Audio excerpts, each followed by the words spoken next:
The earth shook beneath Clara Ramsey's feet at precisely 3:30 on a sweltering August afternoon in 1883. And in the span of 3 heartbeats, the silver mine swallowed her whole into its collapsing darkness. She had ventured into the Hawthorne mine against every ounce of common sense, driven by desperation that came with being a 22-year-old woman alone in Nevada, with debts mounting higher than the Sierra Peaks. Her father had died 6 months prior, leaving her nothing but his claim to a played-out mine and a stack of unpaid loans that would see her homeless before winter.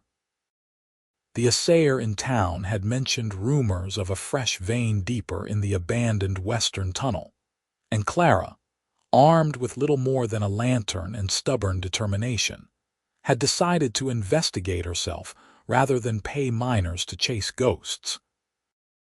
The first rumble had sounded like distant thunder, but there were no clouds in the merciless blue sky overhead. The second rumble came from within the mountain itself, a groaning that made her bones vibrate.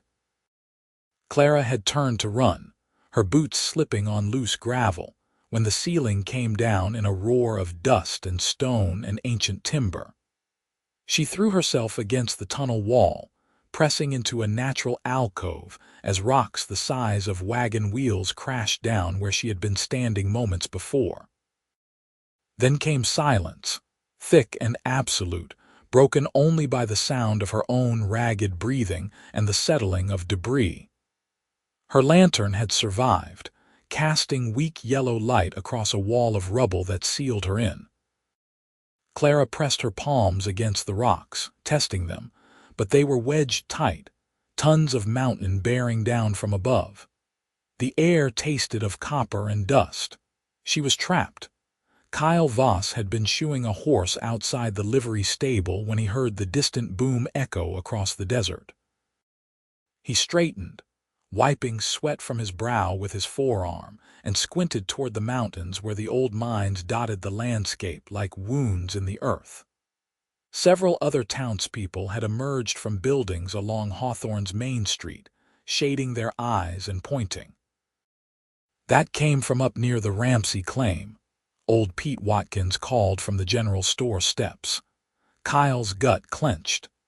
He had seen Clara Ramsey ride out earlier that afternoon, her horse laden with mining equipment she could barely afford.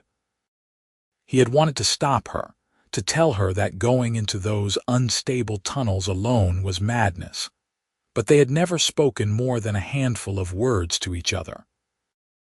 He was just a cowboy who worked odd jobs around town, and she was the daughter of a mine owner, even if that mine had been worthless and her father dead. But he had noticed her. God help him. He had noticed her from the first day she arrived in Hawthorne 2 years ago, with her honey-colored hair and eyes the color of creek water, and a spine straight as a lodgepole pine. He had noticed the way she walked with her head high, despite the whispers that followed her father's drinking and gambling. He had noticed her at church services, sitting alone in the back pew after her father passed. He had noticed, and he had stayed silent like a fool, because what did a drifting cowboy have to offer a woman like that? Now she might be dead in that mine. Kyle was moving before conscious thought caught up with his boots. He swung into his saddle and kicked his horse into a gallop, not caring that he left the half-shod mare tied to the post or that Pete was shouting something after him.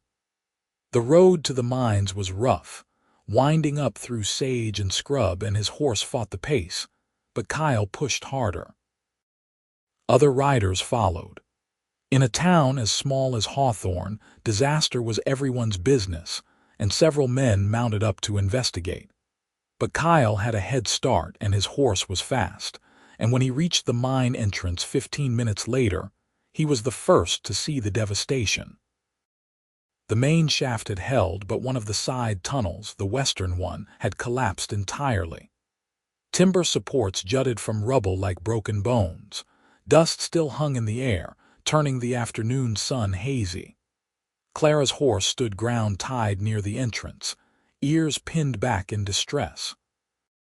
Kyle hit the ground running. He cupped his hands around his mouth and shouted into the mine opening.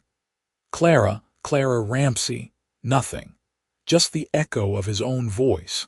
He grabbed a timber post and leaned into the tunnel, eyes adjusting to the darkness. The main shaft was intact for about 20 feet, then the collapse began, a solid wall of rock and dirt blocking any passage. His heart hammered against his ribs. Clara, he shouted again, desperation roughening his voice. This time, faint and distant, he heard it. A voice, her voice. Help! I'm trapped. Relief and terror crashed through him in equal measure. She was alive, but she was buried behind tons of rock, and every minute that passed meant less air, more danger of a secondary collapse, more chance of losing her. The other men arrived, horses blowing hard from the climb. Among them were Pete, the assayer Jacob Turnbull, and 2 miners who had been drinking at the saloon.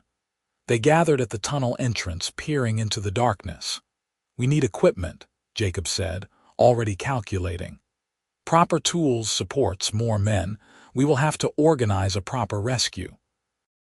That will take hours, Kyle said, his voice low and hard. She does not have hours.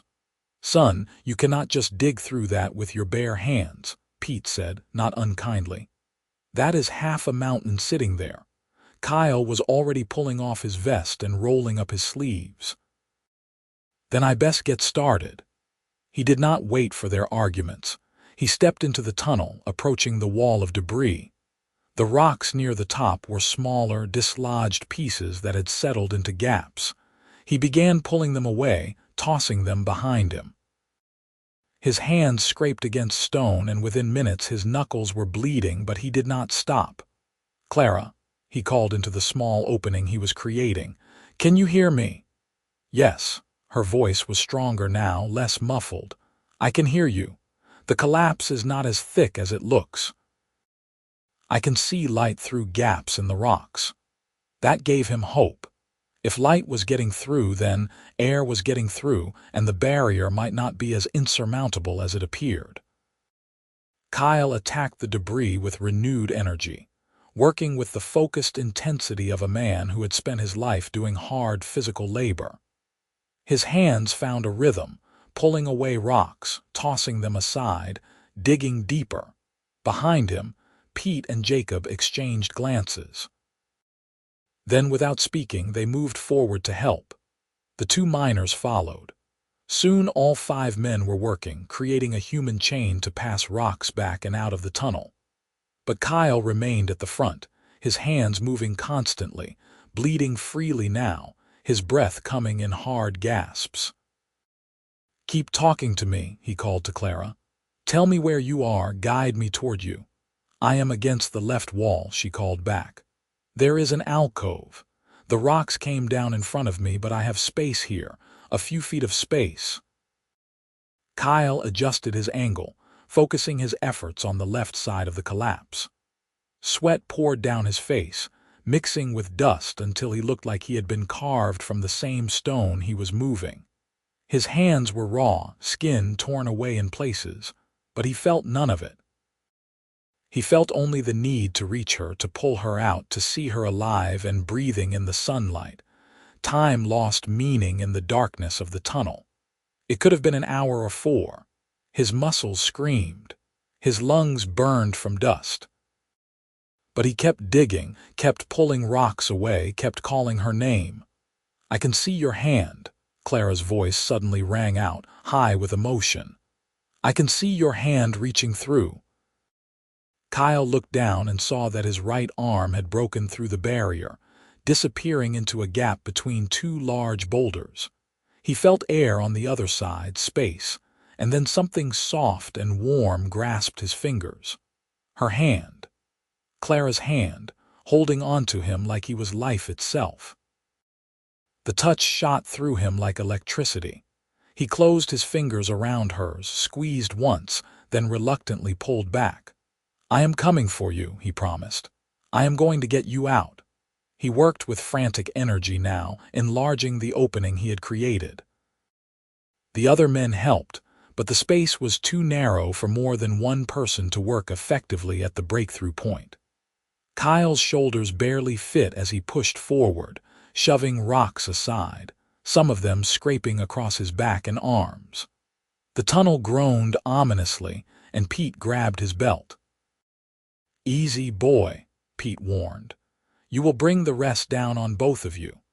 Kyle forced himself to slow down, to move more carefully, though every instinct screamed at him to smash through and grab her. Finally, the opening was large enough. He could see into the alcove now, see Clara huddled against the far wall, her face pale and streaked with dirt, her dress torn, but her eyes bright and alive and locked on his. "Come on," he said, reaching through with both arms. "Come to me." She crawled forward over the rubble, wincing as rocks shifted beneath her. The space was tight, barely wide enough for her slim frame, and Kyle saw her bite her lip against pain as sharp edges scraped her skin. She reached the opening, and he grasped her wrists, felt the delicate bones beneath his torn hands, and began to pull her through. For a terrible moment she stuck, her hips too wide for the gap, and panic flashed across her face. Kyle adjusted his grip, one hand on her wrist and one bracing against the rock, and pulled harder. Something in the debris shifted, and suddenly she was sliding forward, rocks cascading around her. He caught her weight as she came through, and then she was falling into his arms, and he was stumbling backward with her, holding her against his chest as they both went down onto the tunnel floor. The men behind them cheered. The mountain groaned, but Kyle heard none of it. He was aware only of Clara in his arms, alive and breathing, her face pressed against his shoulder, her whole body shaking. "I have you," he murmured into her hair. "I have you. You are safe." She was crying, her tears cutting clean tracks through the dust on her cheeks. Her hands clutched at his shirt, bunching the fabric in her fists. "You came," she whispered. "You came for me." "Always," he said, and meant it with a ferocity that surprised him. "I will always come for you." Pete's voice cut through the moment. "We need to move. This whole section is unstable." Kyle nodded and stood, lifting Clara with him. She was unsteady on her feet, and he kept one arm around her waist, supporting her weight as they made their way out of the tunnel. The sunlight hit them like a physical force, blinding after the darkness, and Clara gasped, covering her eyes. The men clustered around, voices raised in relief and congratulation. But Kyle was focused only on getting her away from the mine, away from the danger. He led her to where the horses waited, his own mount standing patient despite the commotion. Clara's legs gave out halfway there, and without hesitation, Kyle swept her up into his arms and carried her the rest of the way. She did not protest, just looped her arms around his neck and rested her head against his shoulder, exhausted beyond words. Someone brought water, and Kyle helped her drink, tilting the canteen to her lips while she gulped greedily. Color began returning to her face. He became aware, suddenly, of how close they were, of her body cradled against his, of the way her eyes met his over the rim of the canteen. Something passed between them in that look, something that made his heart stutter in his chest. "Your hands," she said softly, and he looked down to see them properly for the first time. They were destroyed, bloody and raw, fingernails torn, skin hanging in strips. Now that the urgency had passed, the pain rushed in, sharp and insistent. He flexed his fingers and winced. "They will heal," he said. "You did that for me." Her voice was full of wonder. "You tore your hands apart digging through rock to reach me." "I would have dug through the whole mountain if I had to." The words came out rougher than he intended, thick with emotion he did not know how to hide. Clara reached up and touched his face, her fingers light as bird wings against his jaw. "Why?" It was the question he had been asking himself from the moment he heard the explosion, the question he had been avoiding for 2 years. But here, now, with her alive in his arms and his blood painting her dress where she pressed against him. There was no room left for avoidance. "Because the thought of a world without you in it is unbearable," he said simply. Her breath caught. Her eyes searched his face, looking for something, and whatever she found there made fresh tears well up. But these were different tears, not born of fear or relief, but of something softer, something that made his chest ache. "I do not even know you," she whispered. "Kyle Voss," he said. "And I aim to remedy that, Miss Ramsey, if you will let me." A smile broke across her face, transforming it, chasing away the shadows of fear and exhaustion. "Clara," she said. "Just Clara," Pete interrupted, clearing his throat loudly. "We should get her to Doc Morrison, make sure nothing is broken." Kyle nodded and stood, still holding Clara. She made a small sound of protest. "I can walk." "Humor me," he said, and she subsided, settling more comfortably in his arms. He placed her gently on his horse and swung up behind her, keeping one arm around her waist to steady her against his chest. The ride back to town was slow, careful, the other men flanking them. Clara leaned back against him, and Kyle allowed himself to tighten his hold, to breathe in the scent of her hair beneath the dust and rock powder. She smelled like lavender and something sweet he could not name, and he thought he could ride like this forever, her weight warm against him, her life pulsing steadily beneath his ruined hands. Hawthorne materialized around them as they descended from the hills, and people poured out of buildings, drawn by the commotion. News had spread fast, as it always did in small towns, and everyone wanted to see, to know, to hear the story. Kyle ignored them all, guiding his horse straight to Doc Morrison's house at the end of Main Street. The doctor, a thin man with wire spectacles and perpetually ink-stained fingers, met them at the door. He took one look at Clara and then at Kyle's hands and ushered them both inside. His examination room was small but clean, smelling of carbolic and whiskey, and he directed Kyle to set Clara on the examination table. "Out," Doc Morrison said, pointing at the other men who had crowded into the doorway. "Give them privacy." When the door closed and it was just the three of them, the doctor turned his attention first to Clara. He checked her pupils, felt along her ribs and limbs, asked her questions about pain and dizziness. She answered steadily, and Kyle watched from where he leaned against the far wall, his hands throbbing now in waves that made his vision blur at the edges. "You are remarkably intact, young lady," Doc Morrison said finally. "Bruises and scrapes, and you will be sore for a week, but nothing broken." "You got lucky." "I had help," Clara said, looking past the doctor to where Kyle stood. Doc Morrison followed her gaze and shook his head. "Your turn, Cowboy. Let me see those hands." Kyle pushed off from the wall and approached, holding out his hands palm up. In the better light of the examination room, they looked even worse than he had thought. Doc Morrison whistled low. "You dug through rock with these?" "Yes." "You are either very brave or very stupid." "Both, probably," Kyle said, and was rewarded by a small laugh from Clara. Doc Morrison worked quickly, cleaning the wounds with sharp-smelling antiseptic that made Kyle grit his teeth, then wrapping them in clean white bandages. "Keep these dry for the next few days. Change the dressings twice daily. You are going to have some impressive scars." "I do not mind scars." The doctor stepped back, studying Kyle with an appraising look. "I suppose you do not. All right, both of you need rest. Clara, I want you to stay in town tonight, not go back to that ranch house alone. Do you have anyone who can look after you?" Clara hesitated. Since her father's death, she had been alone, and the other women in town had never quite accepted her. The men had been more interested in her land than her welfare, and she had learned to keep everyone at arm's length. "I will manage. She can stay at my place," Kyle said. The words were out before he had fully thought them through, but he did not take them back.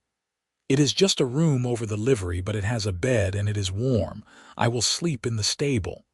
Doc Morrison raised an eyebrow. "That would start talk." "Let them talk," Kyle said flatly. "She needs somewhere safe, and I am offering."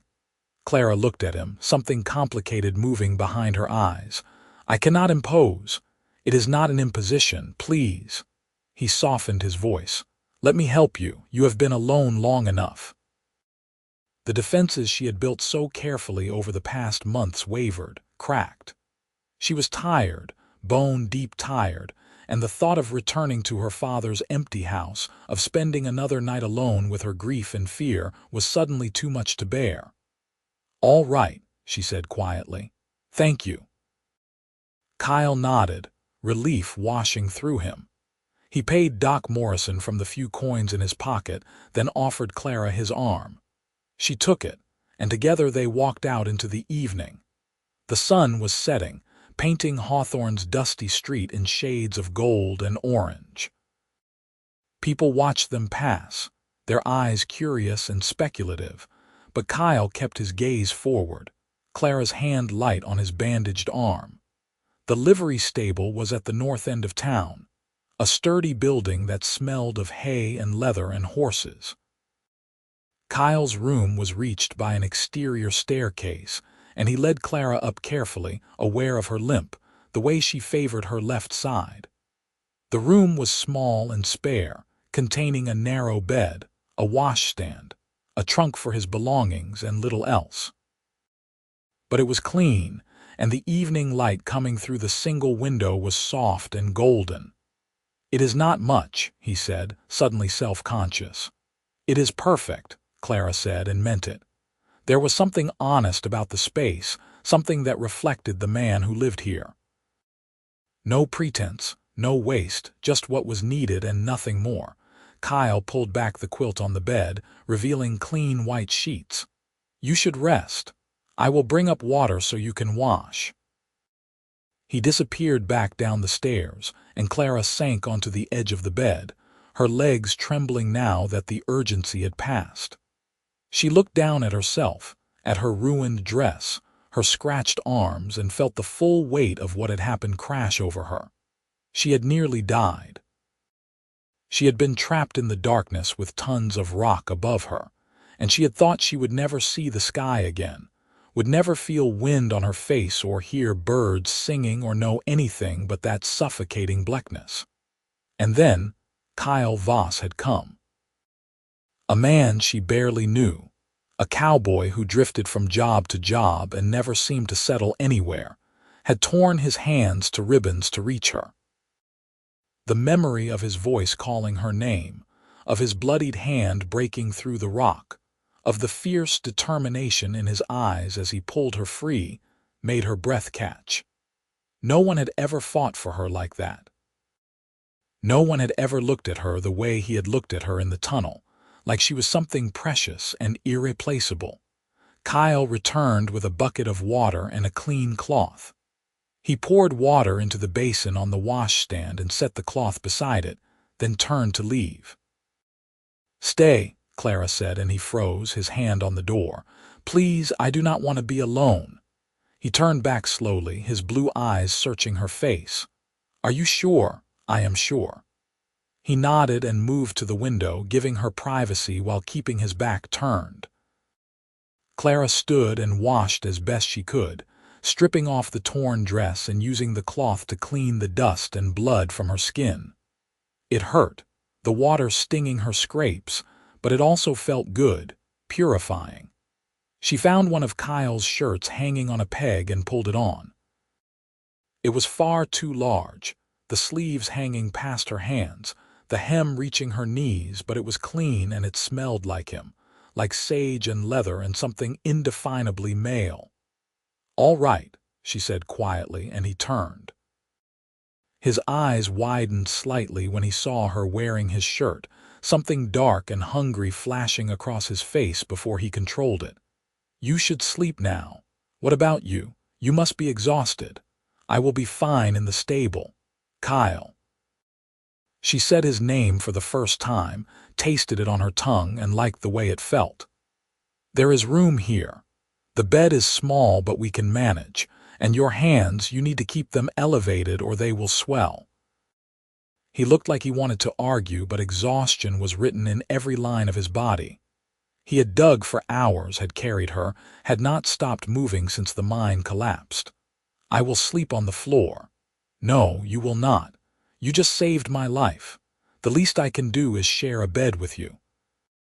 The impropriety of the situation was not lost on either of them, but it seemed distant somehow, unimportant compared to what they had been through. Clara pulled back the covers and slid under them, moving to the far edge of the narrow mattress to make room. Kyle hesitated for a long moment, then kicked off his boots and lay down on top of the covers, keeping space between them. Silence settled over the room. Clara could hear him breathing, could feel the heat of his body even through the layers of fabric separating them. The window was open, letting in the evening breeze and the sounds of the town settling down for the night. She should have felt awkward, lying beside a man she barely knew, but instead she felt safe, protected, like nothing bad could touch her as long as he was near. "Kyle," she said into the darkness. "Yes. Why have we never spoken before today?" He was quiet for so long she thought he might not answer. Then he said, "Because I am a coward." That surprised her. "You are the bravest man I know." "No." His voice was rough. "Brave would have been talking to you 2 years ago when I first saw you. Brave would have been offering help when your father died. Instead, I watched you from a distance and told myself I had nothing to offer you, that you were out of my reach. I let fear keep me silent, and I have regretted it every day since." Clara turned onto her side, facing him in the darkness. "What changed?" "The thought of losing you." He turned his head, and even in the dim light she could see the intensity in his eyes. "When I heard that explosion, when I thought you might be dead, something broke open inside me. I realized that I would rather have one honest moment with you than spend the rest of my life wondering what could have been." Her heart hammered in her chest. "And what do you want that moment to be?" "This," he said simply. "Just this. You alive and talking to me, and maybe, if I am very lucky, willing to see me again tomorrow." Clara reached out, her hand finding his bandaged one in the space between them. She threaded her fingers carefully through his, mindful of his injuries, and held on. "I would like that very much." His hand tightened around hers, and in that touch was a promise, fragile and new but growing stronger with each passing heartbeat. They lay like that, hands joined, until sleep claimed them both, pulling them down into dreams that were, for once, not haunted by darkness and fear. Clara woke to sunlight streaming through the window and the smell of coffee. She sat up, wincing as her bruised muscles protested, and found Kyle sitting at the washstand, attempting to wrap fresh bandages on his hands with limited success. He had managed the left hand, but the right was giving him trouble, the bandage unraveling as fast as he wounded. "Let me help," she said, throwing back the covers and patting across the room. She took the bandage from him and carefully unwound what he had done, then examined the wounds beneath. They looked angry and raw in the morning light, deep scrapes that would take weeks to fully heal, but there was no sign of infection. She cleaned them with fresh water from the bucket he had brought up, then rewrapped them properly, her fingers deft and gentle. "You are good at this," he said, watching her face as she worked. "I used to help my father when he got hurt in the mines. Before the drinking got bad, he would come home with all sorts of injuries." Her voice was matter of fact, but he heard the old pain underneath. "I learned to stitch and bandage and set bones. Not much call for those skills once he stopped going into the mines himself. I am sorry about your father." She tied off the bandage and sat back. "So am I. He was a good man once before the grief took him. My mother died when I was 12. and he never recovered. The whiskey and the gambling were just ways to forget, but they ended up killing him just as surely as the fever killed her. Kyle reached out with his newly bandaged hand and tucked a strand of hair behind her ear, the gesture so gentle it made her throat tighten. "You have been strong for a long time, carrying all that alone. I did not have a choice. Everyone has choices. You chose to keep going when it would have been easier to give up. You chose to go into that mine yesterday, even though you were scared because you needed to try. That takes courage, or desperation. Sometimes they are the same thing." Clara smiled despite herself. "How are you so wise, Kyle Voss?" "I am not wise. I have just made enough mistakes to recognize them when I see someone else making them." He stood and moved to where he had set a basket on the trunk. "Mrs. Patterson from the boarding house brought this by while you were sleeping." "Food," she said, "for the brave girl who survived the mine collapse." They ate together, sharing bread and cheese and cold chicken, the simple food tasting better than any feast. Kyle told her about his life, about growing up on a ranch in Wyoming, about losing his family to scarlet fever when he was 18, about the years of drifting that followed. Clara shared her own stories, about her mother's gentle hands and love of books, about her father's transformation from loving parent to haunted stranger, about the loneliness of being the only young woman in a town full of rough miners and cowboys. "What will you do now?" Kyle asked. "About the mine, I mean. It is too dangerous to work, and the collapse probably destroyed whatever ore was there." Clara sighed. "I will have to sell the claim. It is worthless now, but maybe I can get enough to pay off some of the debts. Then I suppose I will have to find work somewhere. Maybe as a teacher or a seamstress, something respectable that will keep me fed. Or," Kyle said slowly, "you could stay here with me." She looked up sharply. "Kyle, I know it is too soon. I know we barely know each other. But Clara, I have spent 2 years watching you from a distance, and one day with you has shown me more about who you are than those 2 years ever could. You are strong and brave and stubborn, and when you smile it feels like the sun coming out. I do not have much to offer. I have this room and my horse and the work I can get with these hands once they heal. But what I have is yours if you want it." Her eyes filled with tears. "You are asking me to stay with you, to live with you, unmarried in a town that already thinks I am a scandal waiting to happen." "No," he said, and her heart sank until he continued. "I am asking you to marry me." The world seemed to stop. Clara stared at him, this man who had torn his hands apart for her, who was offering her not just shelter but his name, his life, his future. "You cannot possibly mean that." "I have never meant anything more. We have known each other for 1 day. I have known of you for 2 years, and sometimes 1 day is enough." He took her hands carefully in his bandaged ones. "I am not asking you to answer right now. I am just asking you to consider it. To give me a chance to court you properly, to show you that what I feel is real and lasting. And if, after you have had time to think and time to know me better, you decide you want to be my wife, I promise I will spend every day of my life making sure you never regret it." Clara's breath shuddered out of her. "What if I say yes right now?" His eyes widened. "What? What if I do not need time to think? What if I have also been watching you from a distance, wondering about the quiet cowboy who treats horses so gently, and never starts fights in the saloon and tips his hat to me on Sundays, even though I never had the courage to speak to you? What if yesterday, trapped in that mine, the thing I regretted most was never knowing what it would feel like to be held by you, and now that I know, I do not want to let it go, Clara." Her name was a prayer on his lips. "I am saying yes, Kyle Voss. I am saying yes to courting and yes to marriage and yes to whatever life we can build together. Because you are right. Sometimes 1 day is enough."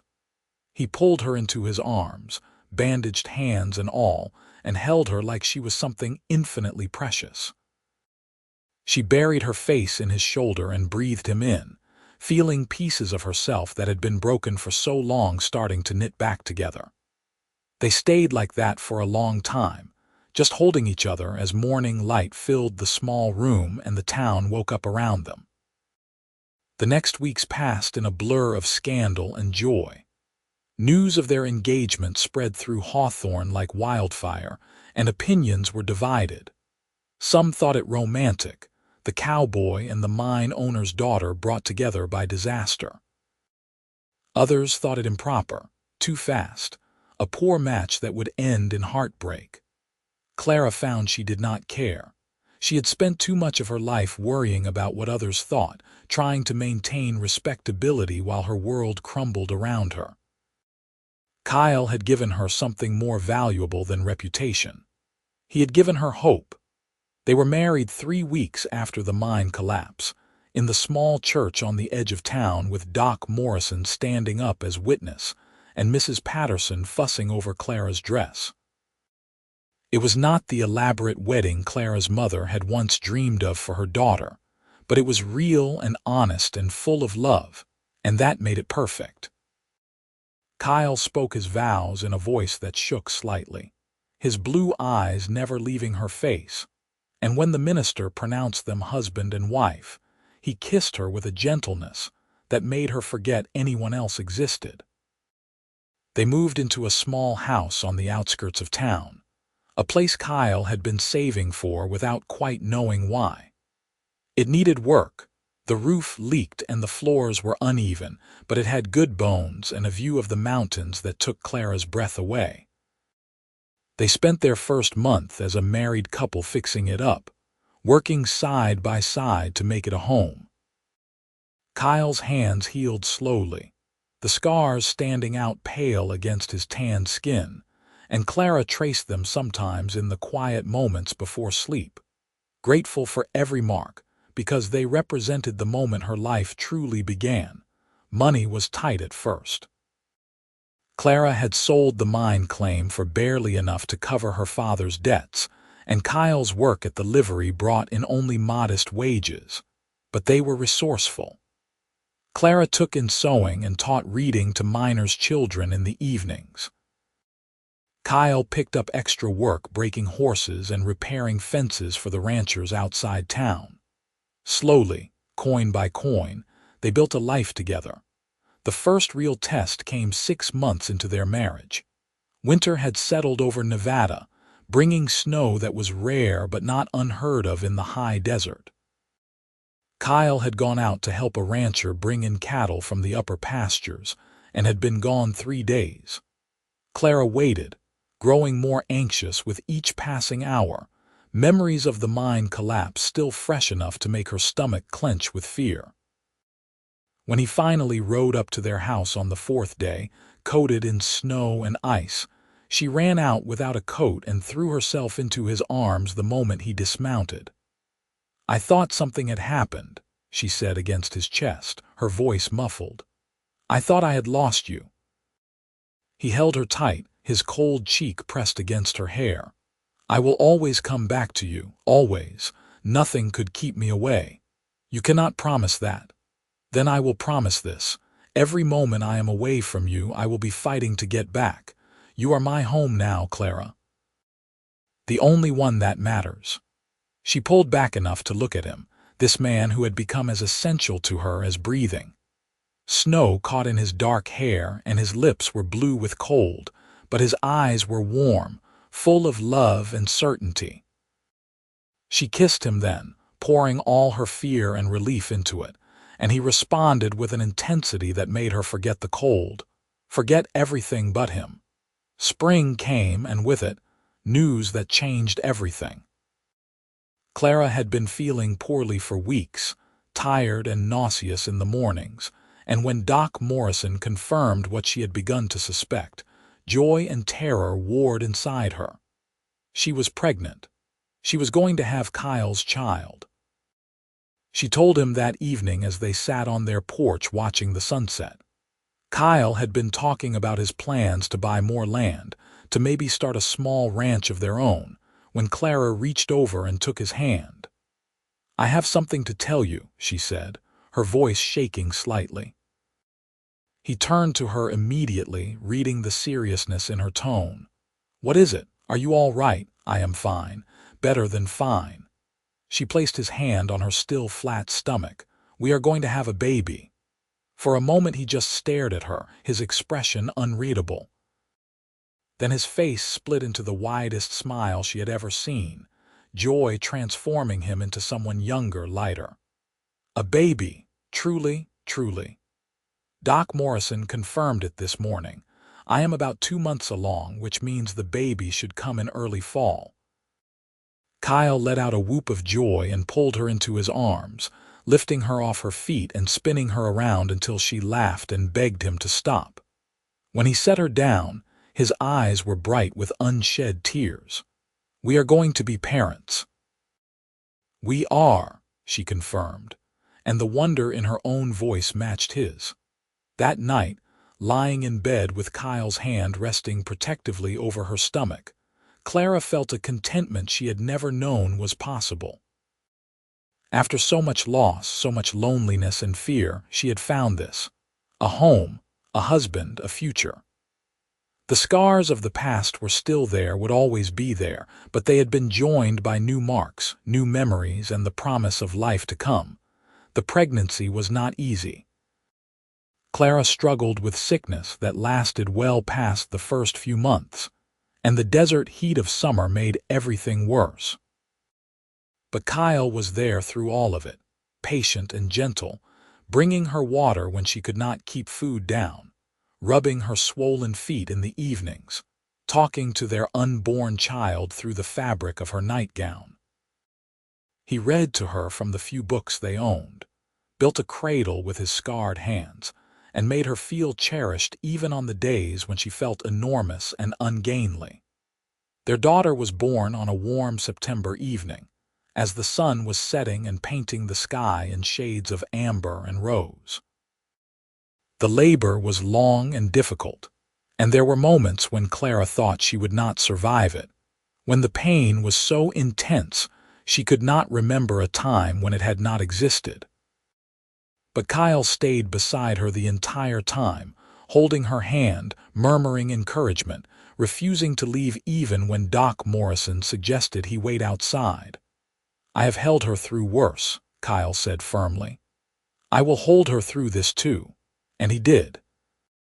He held her through the pain, and the fear, and the final pushing that brought their daughter into the world, red-faced and screaming her displeasure at being evicted from her warm nest.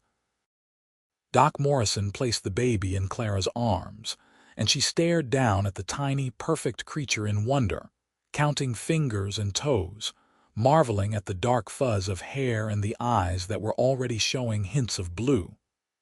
"She is beautiful," Kyle whispered, his voice thick with emotion. "Just like her mother." They named her Rose after Clara's mother, and she became the center of their universe. Kyle proved to be a natural father, patient and attentive, able to soothe the baby's cries with a gentleness that seemed at odds with his rough cowboy exterior. Clara watched him walk the floor at night with Rose in his arms, singing old trail songs in his rumbling voice, and fell in love with him all over again. The years that followed were not without hardship. There were lean times when work was scarce and money scarcer. There were illnesses that frightened them, sleepless nights when Rose ran high fevers, and they took turns sponging her small body with cool water and praying. There were arguments, inevitable in any marriage, moments when exhaustion or stress made them snap at each other. But they always found their way back, always remembered what they had survived together. Kyle eventually saved enough to buy a small parcel of land north of Hawthorne, 20 acres of scrub and sage that everyone said was too poor for ranching. But he saw potential where others saw waste, and he worked that land with the same determination he had shown digging through the mine collapse.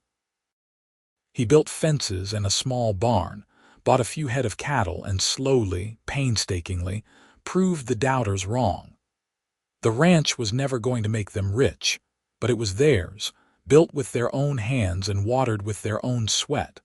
Clara found her own calling teaching. What had started as evening lessons for miners' children grew into a proper school, held in a room of their house that Kyle had added on specifically for that purpose. She taught reading and writing and arithmetic to children who would otherwise have had no education, and she loved it, loved watching their faces light up when they mastered a new skill, loved knowing she was giving them tools they could use to build better lives. Rose grew into a bright, curious child with her mother's eyes and her father's stubborn determination. She learned to ride almost before she could walk, sitting in front of Kyle on his horse as he checked fences and tended cattle. She followed Clara around the schoolroom, soaking up lessons, and by the age of 5 could read better than children twice her age. On Rose's 6th birthday, Kyle took Clara back to the site of the old mine. It had been 7 years since the collapse, and nature had already begun reclaiming the space. Sage and scrub had grown up around the entrance, softening the scars left by human ambition. They stood hand in hand, looking at the place where their story had truly begun. "You ever regret it?" Clara asked quietly. "Going into that mine, tearing up your hands," Kyle lifted their joined hands, looking at the pale scars that still marked his skin. Then he looked at her, his eyes soft with love. "Not for a single second. These scars are the best thing that ever happened to me." "They brought me you." Clara leaned her head against his shoulder. "I was so scared that day, I thought I was going to die alone in the dark. But you did not. You fought and you survived and you let me save you. That took courage too, Clara, letting someone help, letting someone in. You could have built walls after that, could have decided it was safer to be alone. Instead, you chose to trust me." "Easiest choice I ever made," she said, and it was true. In the 7 years since Kyle had pulled her from the collapsed mine, he had never given her reason to doubt that trust. He had been steady and true, her partner in every sense of the word. They walked back to their horses, leaving the mine behind. Rose was waiting at home with Mrs. Patterson, who had become an honorary grandmother to the little girl, and there was birthday cake to be eaten and presents to be opened. Life was calling, full and rich and demanding, and they were eager to return to it. More years passed, and the rhythm of their life became comfortable, familiar. The ranch prospered modestly. The school grew, and Clara took on an assistant teacher, a young woman from back east who had come west seeking adventure and found purpose. Rose became an older sister when Clara gave birth to twin boys, Thomas and Daniel, in the spring of 1893.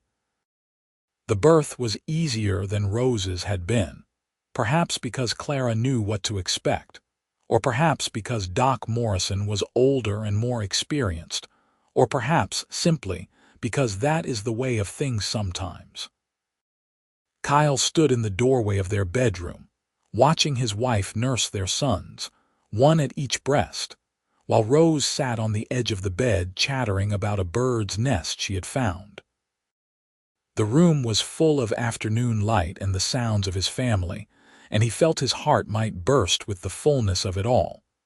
This life, this loud, messy, beautiful life, was more than he had ever dreamed possible. Clara looked up and caught him watching. "What are you thinking about?" She asked, smiling. "About how lucky I am," he said simply. "About how one moment, one choice can change everything." "The mine," she said, understanding immediately. They had never stopped marking their lives from that day, using it as a touchstone, a reminder of how fragile and precious everything was. "The mine," he agreed. "If you had not gone in, if I had not heard the collapse, if any of 100 things had been different, I would not have this.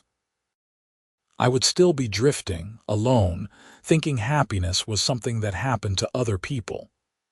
And I would be trapped in a different way, Clara said thoughtfully. Trapped by grief and debt and the weight of trying to do everything alone. You freed me, Kyle. Not just from the mine, but from the prison I had built for myself. Rose looked between her parents, her young face serious. Tell me the story again, about how Papa saved Mama. It had become one of Rose's favorite bedtime stories, the tale of the mine collapse and the rescue. Kyle had worried at first that it would frighten her, but she always wanted to hear it, particularly the part about him digging with his bare hands. Clara said it was because Rose needed to know her parents were strong, that they had faced terrible things and survived. Kyle thought maybe it was simpler than that. Maybe Rose just wanted to hear that love was powerful enough to move mountains, even if you had to do it one stone at a time. So he told her, simplifying some parts and emphasizing others, and when he got to the end, to the moment when Clara fell into his arms alive, Rose sighed with satisfaction. And then you got married and had me. And then we had you, Kyle confirmed, ruffling her hair. Best decision we ever made. The boys grew, and the house got noisier, fuller of life and laughter and occasional tears. Kyle taught his sons to ride and rope, passing on the skills he had learned as a young man. Clara taught them to read and write and think, filling their heads with stories and ideas. Rose, caught between childhood and adolescence, helped with both, becoming a bridge between her parents and her younger brothers. On their 15th wedding anniversary, Kyle surprised Clara with a trip to Carson City. They left the children with Mrs. Patterson and made the journey on horseback, camping under the stars like they were young again. In Carson City, Kyle bought Clara a proper dress from a real shop, dark green silk that brought out her eyes, and took her to dinner at the finest restaurant in town. They felt out of place among the wealthy patrons, these two sun-weathered ranch people in their best clothes, but they did not care. They had something none of those other diners had, a love forged in fire and stone, tested by time and hardship and found unbreakable. "Do you remember what you said to me that first morning?" Clara asked over dessert. "After the mine when you were trying to wrap your hands," Kyle thought back. "I said a lot of things. You said you had spent 2 years watching me from a distance, and one day with me showed you more about who I was than those 2 years ever could." She reached across the table and took his hand, her fingers tracing the familiar scars. "I think about that sometimes. About how much we can miss when we are too afraid to reach out, about how close I came to never knowing you. But you do know me. We found each other despite everything. We did, and I am grateful for it every single day." Her eyes shimmered with tears. "I know I do not say it enough, Kyle. I get caught up in the children and the school and all the daily tasks that need doing. But you need to know that you are the best thing that ever happened to me. You saved my life in that mine, but you have been saving it every day since, with your kindness and your strength and your love." Kyle swallowed hard, his throat tight. "You saved mine too. Before you, I was just existing, going through motions. You gave me purpose. You gave me a reason to stop drifting and put down roots. Everything I have, everything I am, I owe to you." They left the restaurant and walked through Carson City hand in hand, looking in shop windows and watching people pass. They found a small park and sat on a bench, watching the stars come out. Kyle put his arm around Clara and she leaned into him, fitting against his side like she had been designed specifically for that space. 15 years, Clara mused. It feels like a lifetime and like yesterday all at once. "I know what you mean. Sometimes I still dream about that mine. About digging through the rocks, about the fear that I would be too late. Then I wake up and you are beside me and I remember that I made it. We made it. Do you think we will have another 15 years? And another after that? I plan on it." I plan on spending the rest of my life with you, Clara Voss. However long that is, it will not be enough. They returned to Hawthorne the next day, back to their children and their ranch and their responsibilities. But something had shifted, refreshed. The anniversary trip had reminded them of who they were beyond parents and ranchers, had reconnected them to the core of what had brought them together. They made an effort after that to steal moments alone, to remember they were lovers as well as partners, husband and wife before they were anything else. The children grew, and the years rolled on with surprising speed. Rose turned 18 and started courting a young man from one of the neighboring ranches, a serious boy with good prospects who treated her with respect. Kyle watched them together and remembered himself at that age, remembered the years he had wasted being afraid, and he made sure to tell Rose that if she loved this boy, she should not wait. Life was uncertain, and happiness should be grabbed with both hands whenever it appeared. Rose married at 19, in the same small church where her parents had wed. Clara cried through the entire ceremony, and Kyle held her hand, his own eyes damp. Watching his daughter start her own life, seeing the cycle continue, filled him with bittersweet joy. The twins were 14 now, taller than their mother and well on their way to being taller than Kyle. They worked the ranch with him, strong and capable, and he knew that when he was too old to do the work himself, they would carry it on. The new century arrived, and with it came changes to Hawthorne and all of Nevada. Automobiles began appearing on the roads, loud and unreliable but representing the future nonetheless. The railroad expanded, bringing more people and more commerce. The wild frontier was being tamed, slowly but inexorably, and sometimes Kyle felt like a relic of an earlier time. But Clara reminded him that every era needs people who remember what came before, who can teach the old skills and the old values to a new generation. On a warm summer evening in 1906, Kyle and Clara sat on their porch watching the sunset. The twins were in town. Rose was at her own home with her husband and 2 young children of her own, and the house was quiet in a way it had not been for decades. Kyle's hair was gray now, his face lined with years of sun and wind, but his eyes were still the same startling blue. Clara had silver threads through her honey-colored hair, and her hands bore the marks of a lifetime of hard work, but she was still beautiful to him, would always be beautiful. "Do you ever think about how different things could have been?" Clara asked, not for the first time. It was a conversation they returned to periodically, examining the pivotal moments of their lives like gems held up to the light. "Every day," Kyle admitted, "if you had not gone into that mine. If I had been somewhere else when it collapsed, if I had not had the courage to dig. Would you change anything?" He thought about it, really thought about it. The hardships and the struggles, the lean years and the worried nights, the scares and the sorrows. "No," he said finally. "Not a single thing, because all of it, the good and the bad, brought us here. To this porch, this moment, this life we have built." Clara leaned her head on his shoulder. "I feel the same way. Even the mine collapse, as terrible as it was, I cannot bring myself to wish it had not happened. Because it gave me you." They sat in comfortable silence as the sky darkened and the first stars appeared. An owl called from somewhere in the distance, and one of the horses in the barn whinnied softly. The wind carried the scent of sage and dust, the smell of the high desert that had become home. "I love you, Clara Voss," Kyle said into the gathering darkness. "I have loved you since the moment I first saw you, and I will love you until my last breath and beyond.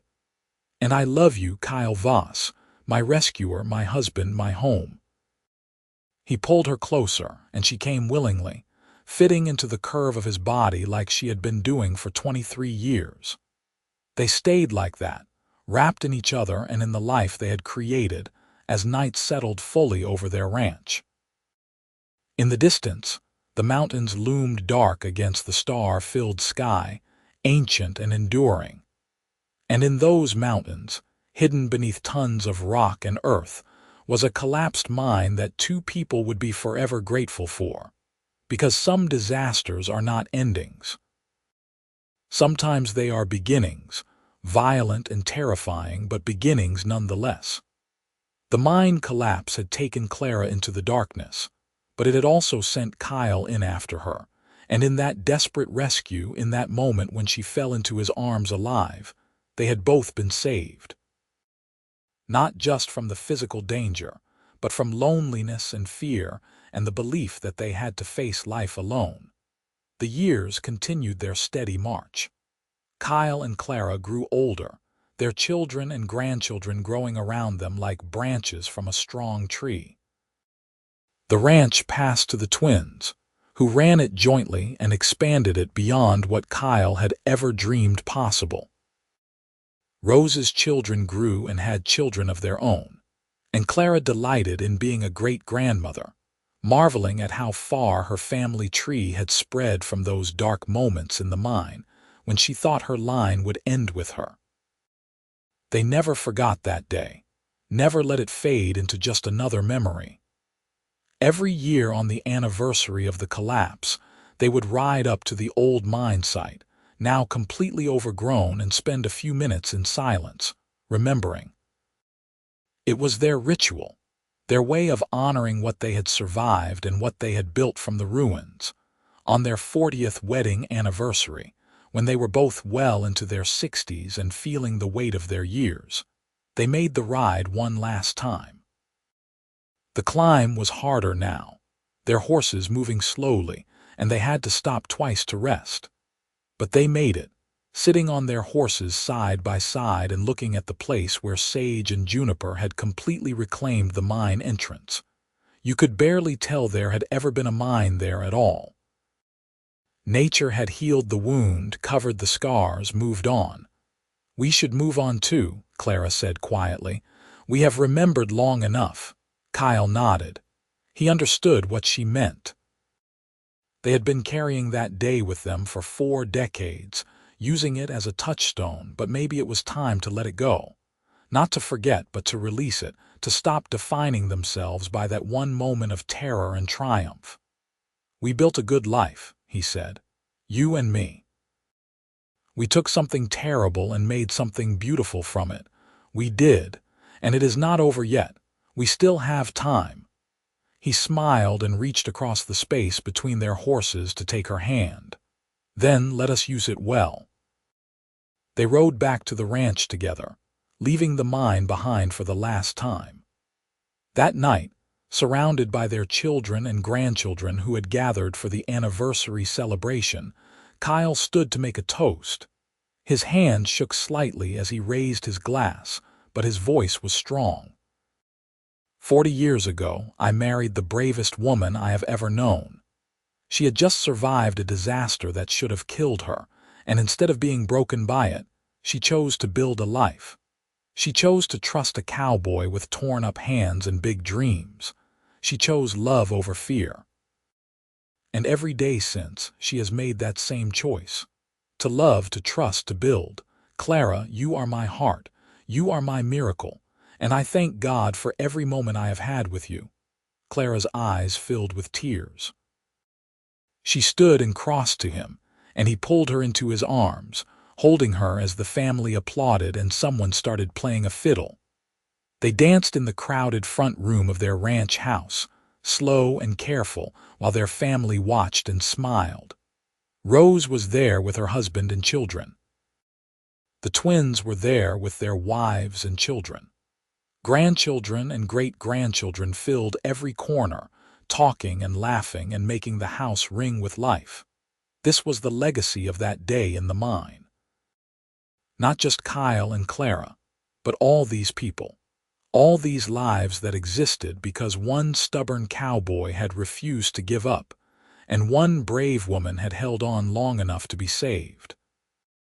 Every birth, every marriage, Every moment of joy and sorrow that this family would experience for generations to come could be traced back to those hours of desperate digging, to the moment when Clara fell into Kyle's arms alive.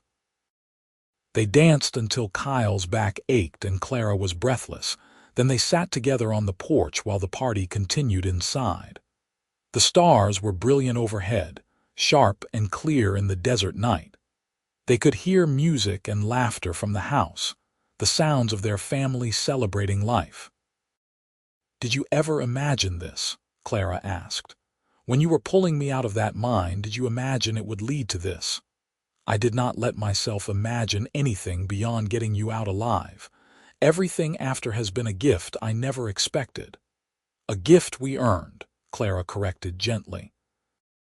"It was not easy, Kyle. We worked for this. We fought for it." "We did," he agreed. "And it was worth every struggle, every hardship. I would do it all again in a heartbeat." Clara squeezed his hand. "So would I." They sat until the music inside began to wind down, and the grandchildren started falling asleep in various corners. Family members began departing, heading to their own homes with promises to return soon. Kyle and Clara said their goodbyes, accepting hugs and kisses, until finally it was just the two of them again in the quiet house. They prepared for bed, moving through the familiar rituals of 40 years of marriage. Kyle helped Clara with the buttons on her dress that her arthritic fingers struggled with. Clara laid out his nightclothes and made sure his medicine for his heart was on the bedside table. They moved around each other with the ease of long practice, anticipating needs, offering help before it was asked for. When they finally lay down in their bed, the same bed they had shared for most of their marriage, Clara turned into Kyle's arms. Despite the aches and pains of age, despite the bodies that no longer moved with the grace and strength of youth, this felt the same as it always had. Right, perfect, home. "I am glad you dug me out of that mine," Clara murmured sleepily. Kyle pressed a kiss to her forehead. "I am glad you let me." They fell asleep like that, wrapped around each other, two people who had become so intertwined over 4 decades that it was impossible to tell where one ended and the other began. Outside, the Nevada night stretched vast and dark, full of possibilities. The ranch settled into silence, the animals bedding down, the wind whispering through the sage. Years continued to pass as they always do. Kyle and Clara aged gracefully into their 70s, slowing down but never stopping, always finding joy in the small moments. Morning coffee on the porch, watching the sun rise over their land. Evening walks around the property, slow but satisfying. Visits from family, their house constantly full of the sounds of children and grandchildren. They had built something lasting, something that would endure long after they were gone. Kyle passed first, on a quiet spring morning in 1914. He went peacefully in his sleep, his heart simply deciding it had beaten enough. Clara woke to find him cold beside her, his face peaceful, one hand still reaching across the bed toward her. She held him and wept, grieving the loss of her partner, her love, the man who had saved her life and then spent every day after making that life worth living. The family gathered for the funeral, and Clara stood strong despite her sorrow, telling stories about Kyle's kindness and strength, about his dry sense of humor and his unwavering loyalty. Rose held her mother's hand throughout, and the twins stood on either side, supporting her physically and emotionally. They buried Kyle on a hill overlooking the ranch, with a view of the mountains he had loved, and Clara placed wildflowers on the grave, the same kind of flowers that had been blooming the day of the mine collapse. Clara lived for 3 more years, staying on the ranch that she and Kyle had built.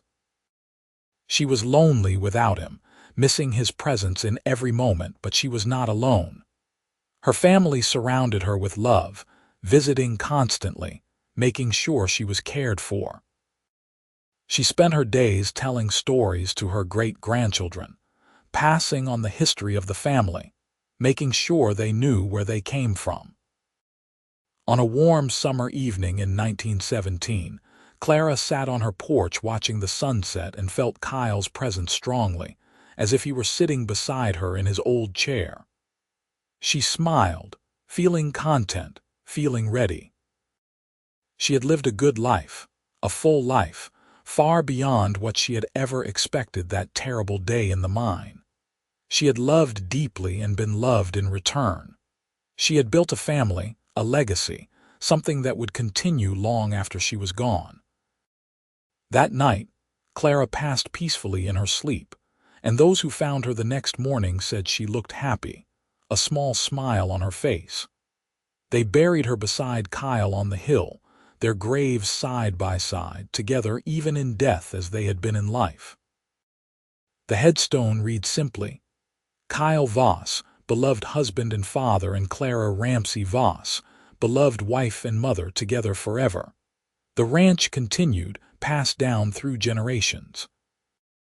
The house Kyle had built and expanded was carefully maintained, becoming a gathering place for a family that continued to grow and spread. The story of how Kyle and Clara met, of the mine collapse and the desperate rescue, became family legend, told and retold to each new generation. The details might have changed slightly in the telling, getting embellished and polished, but the core remained the same. A story of courage and determination and love that conquered disaster. And sometimes, on quiet evenings when the wind was just right, people claimed you could see two figures sitting on the porch of the old ranch house, side by side, watching the sun set over the Nevada desert.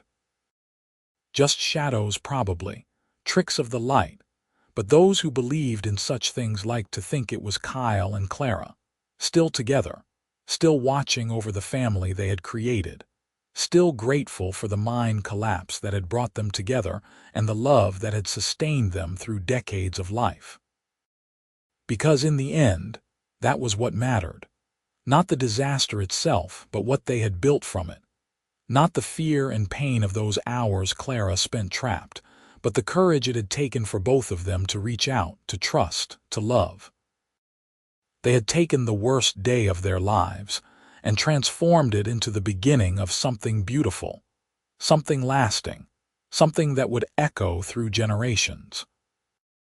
Their great-great-grandchildren would grow up hearing the story, would learn from it the value of persistence and courage, would understand that sometimes the things that seem like endings are actually beginnings in disguise.